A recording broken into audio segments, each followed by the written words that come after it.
Okay, so I asked for suggested topics, and this one came in from my friend Sarah, and I think it's a great idea. She said, how do I get comfortable in my own skin when I'm around other people? That is a super good question. And I think I have some good ideas on that actually. And I was just talking to someone else about it. I've got my beach here. This is Pismo Beach next to my house. I'll let you see it. Pretty, huh? They just put in a new pier. Um, and what do you need in order to get beach body ready? You need a body.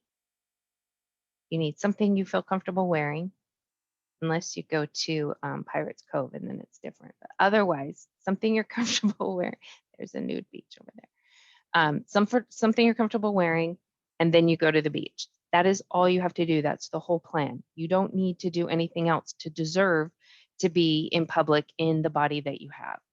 Um, and that's the hard part, right? Is to really, really get deeply, deeply at peace with yourself. Um, and the only way to do that is to practice. So, first step is kind of an intellectual. I think this is the weakest step of them all. It's sort of an intellectual understanding. I want you to think about um, celebrity culture, for instance, Taylor Swift, Jennifer Lopez, Oprah, Ellen DeGeneres, Jennifer Lawrence, Meryl Streep. Okay. All of these people have been criticized for being too thin, not thin enough, not this, not that. So my point when I'm talking about celebrity culture is your brain wants to, your ego brain wants you to be safe. And it thinks, well, if I play by the rules of society, then I'll be protected from the trolls. I wish that was true. I wish I could give you the rule book where then suddenly, if you do these things, you're going to be protected from criticism. It's not going to happen. It just, if freaking Jennifer, J-Lo on a pole at the Super Bowl at the age of 50, whatever that she isn't above criticism, then nobody is, right? Like we can all just give up. So let go of the idea that if you were better, then you wouldn't be getting any feedback. You will. You just and and and anyone who chooses to give you that like no one asked you, no one cares what you think, right? So those are small-minded people whose opinions don't matter and none of that matters. So some of that is just understanding intellectually, and this is hard because I know it's true. You know I'm right. So just try to stay with it. The problem is that there's a part of you that doubts that you're good enough and whether or not you really deserve to be here and if you belong or whatever. And that insecurity is like, but maybe if we were better than that. No, honey, no, no. There is no better where people stop being people. And anyone who throws that kind of criticism, whether it's at Oprah or somebody else or Gwyneth Paltrow or whatever, that doesn't have anything to do with Oprah and whether she's doing the right things. And sometimes, like, it's really awful when someone is sick or anorexic or whatever, and then they're like, "Oh, you look so good. How'd you lose weight?" And really, they're just dying of cancer. Like, how does that feel when someone comes up to you and says, "Oh," comments on how good you look while you're literally dying? Like that, it's all messed up. It's so much messed up. And our culture teaches us that it's okay to make those kinds of judgments. So first of all, there's nothing you can do to get to a point where other people's insecurities won't sometimes project on you. People project on you. That's the way it is. The fact is, when they do project on you, it never had anything to do with you. Whether you were anorexic or had an eating disorder or didn't or were totally healthy or whatever people are projecting on you has nothing to do with you. Okay. So give up being good enough to avoid the trolls. That does not exist, not for anybody. And it's okay. You don't need to. Like, you just starve the trolls by depriving them of your attention. You just don't look there. So that's tip number one. Tip number two, is to reject the male gaze. And I know I use that in a heteronormative way, but you're not here to be pleasing for other people to look at. As I was getting ready to talk about this, I found an article about some guy who wrote I think it was in the Washington Post or something. In a letter to the editor, he said, "To all yoga pants wearers, I struggle with my own physicality as I age. I don't want to struggle with yours." Well, then don't look at me. Okay? Get out. And there was a whole reaction to it. It really doesn't matter who that guy is or what he said. He was 63 years old. Doesn't matter what he thinks. They ended up with a yoga pants parade. I'm going to share some of those pictures with you. Let me choose my virtual background. Here we go. So her little sign there, we wear what we want, right? And I'll share another one from you from the same thing. It was this one. All right. Love yourself, right? And here's all these people in protest of some guy telling women over the age of 21 that they're not able to wear yoga pants in public. So me, that's all I've worn for the last 2 years is yoga pants in public. Church, concerts, whatever. That's all I've worn. I lost 100 pounds. And so having the yoga pants was something that could sort of change size with me as I lost. And so I didn't invest in any jeans until just recently because my size was changing so much. And if you didn't like it, I'm sorry, then don't look at me. I'm not here for your entertainment. I want you to pick out which one of the people in this picture here doesn't deserve to live in the body that they currently have.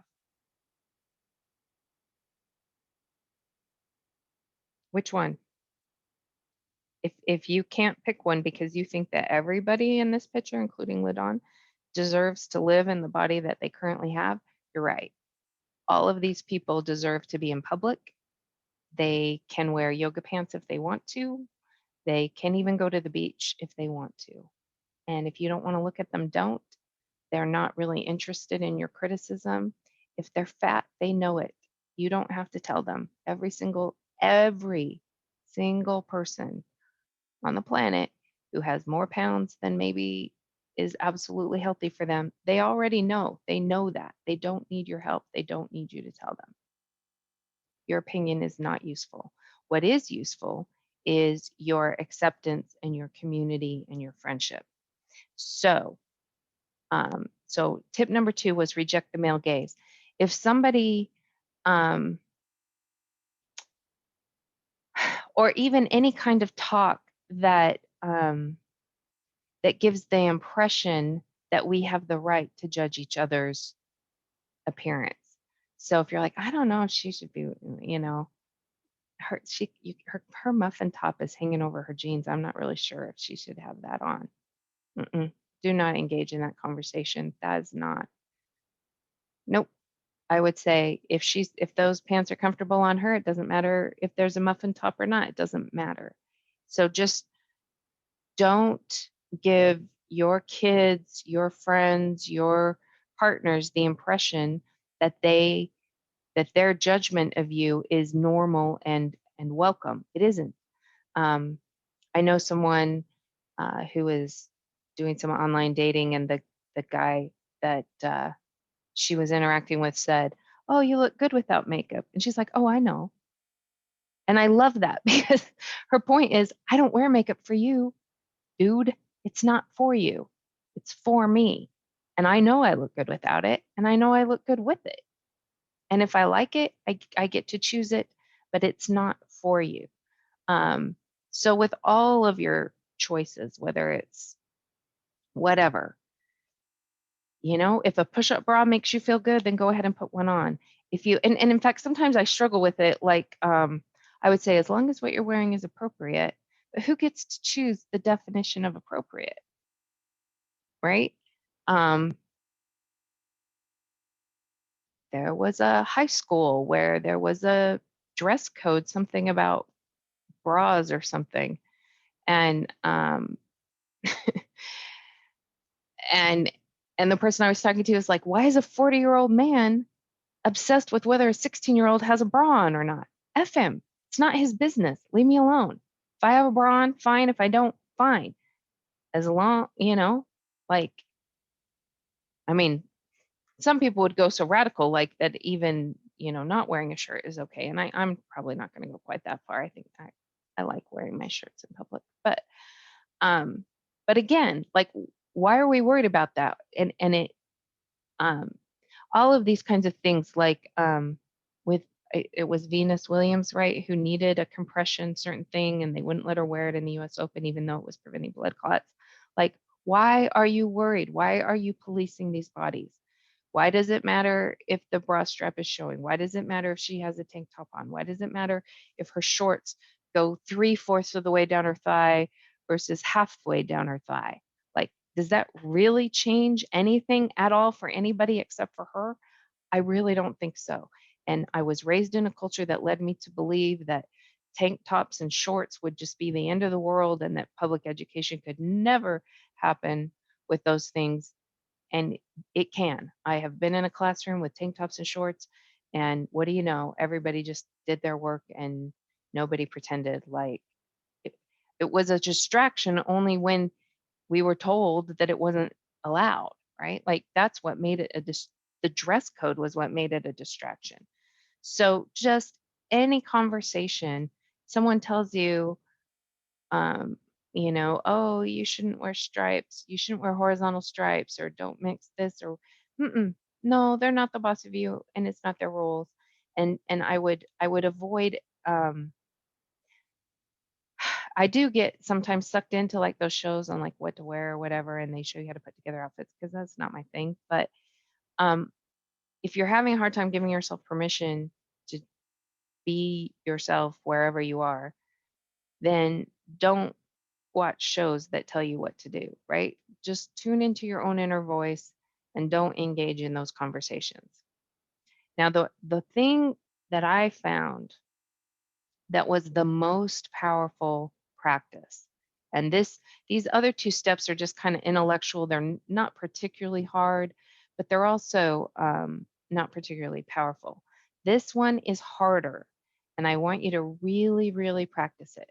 So anytime that you're in public and you notice someone who is wearing something that maybe you wouldn't have chosen, instead of looking her and thinking, that she should cover up or she should have worn something else. I want you to give her permission to wear exactly what she's wearing. And then I want you to think about how awesome it is. For me, I was at a concert at Pozo, and women. It was hot. People were showing up in like halter tops and yoga pants and whatever. And some of them were not particularly svelte, right? Some of them were overweight. And instead of looking at them and thinking they were overweight, I looked at them and I thought, wow, look at her feeling so comfortable in her own skin. I think that's so cool that she wore yoga pants and a halter top to the concert. And then I would see someone else in her little cutoffs and her little muffin top. And I would think, wow, look at her. I love how comfortable she is in her skin. Do I actually know how comfortable she is? I don't.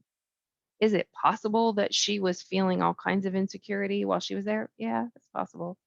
But what I projected on her was that she felt comfortable in her skin. And then in my head, I just had no judgment. I just sent to her just love and light and giving her permission to be in her skin or him.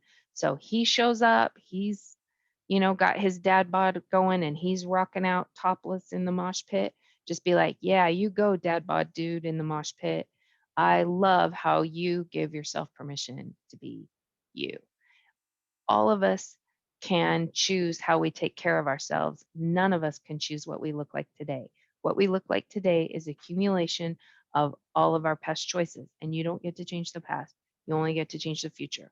Give everyone permission to be where they are. And it's, well, Duh, everyone has permission to be where they are because they're there. That's how you know they should have permission to be there. Even if they're on rock bottom, even if they're at the bottle of a bottle of wine, even if they're active in their addiction, that's where they are. And they can't take a step forward away from that until they accept where they are. So it's that that's a powerful practice. You're like, but Lidon, that doesn't have anything to do with me. And now I'm still uncomfortable in my skin. You're right, you are. And you will be for a little while. But the more that you practice in your head, every time you see someone with the muffin top, with the halter, with the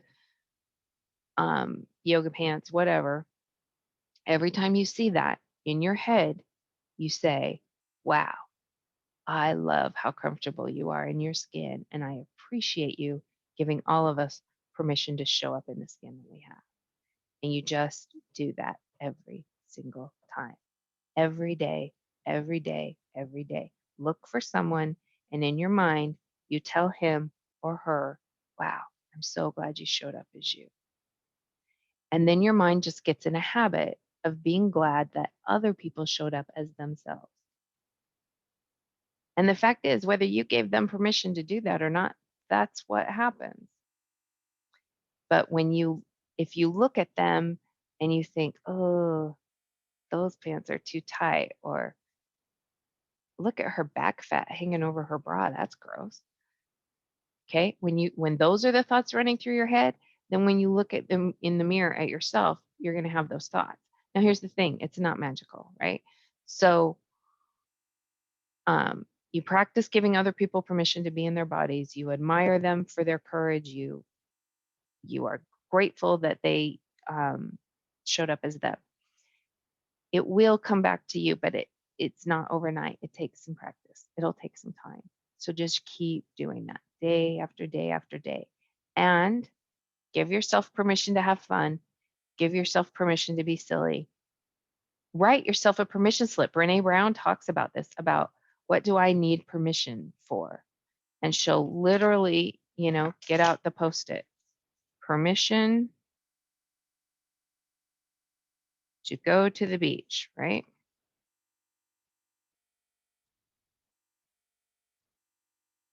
To Ladon. Okay. Boom. You can't see it because I have a virtual background. But yes, I have permission to go to the beach. I've granted it. I signed it. Boom. This seems silly. But if you don't believe it when you think it in your head, then literally write yourself a permission slip and then take your permission and do it. Surround yourself with people who are silly, who have fun, who are soft on themselves. If you're surrounded by a lot of people who are hard on themselves, have a difficult conversation with them. Ask them. Get curious about it. Why are you so hard on yourself? You're just a person. I think you're a good person. I think you're fine. I'm glad you're my friend. So why do you beat yourself up? And kind of challenge them to raise their vibration. And if they do, great. If they don't, then you have some decisions to make about, well, how much time do you really want to spend around people who don't give themselves permission to have fun, who don't give themselves permission to learn new things, who don't give themselves permission to go to the beach. So find out who's willing to play with you and spend more time with them. Because we also have something called mirror neurons in our brains. And so the more that we're around people who think the way we want to think, the more that our brains will work that way. And consequently, the more we're around people who are hard on themselves, the harder we are on ourselves.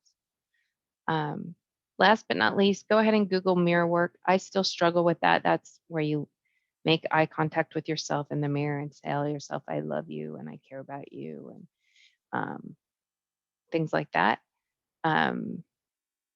Robert Holden is one who does it. I know there are a few others. And that's also powerful. I'm not speaking about that as much because I haven't gotten very far in that practice. The practice that I have gotten pretty far in is in the practice of seeing other people, giving them permission, and then having that rub off on me, and then also just surrounding myself with like-minded people and people who lift me up. And I hope that you do that. So if you're willing to give it a try, then I would love some feedback on whether or not those tips helped, or when did that get hard for you? Like, is it easy for you to give young people permission, but harder for you to give older people permission? Do you think that there's a time where, women grow out of the privilege of yoga pants in public? Like, what is it that you struggle with? And where did that, who taught you that? Where did you get that idea from that that is or isn't okay? Um, and then I do just think it's a really exciting time in our culture right now, too, because um, these roles that we were assigned at birth are just not as rigid as they used to be. And so, whether you identify as masculine or feminine or something in between, you can play with that a little bit.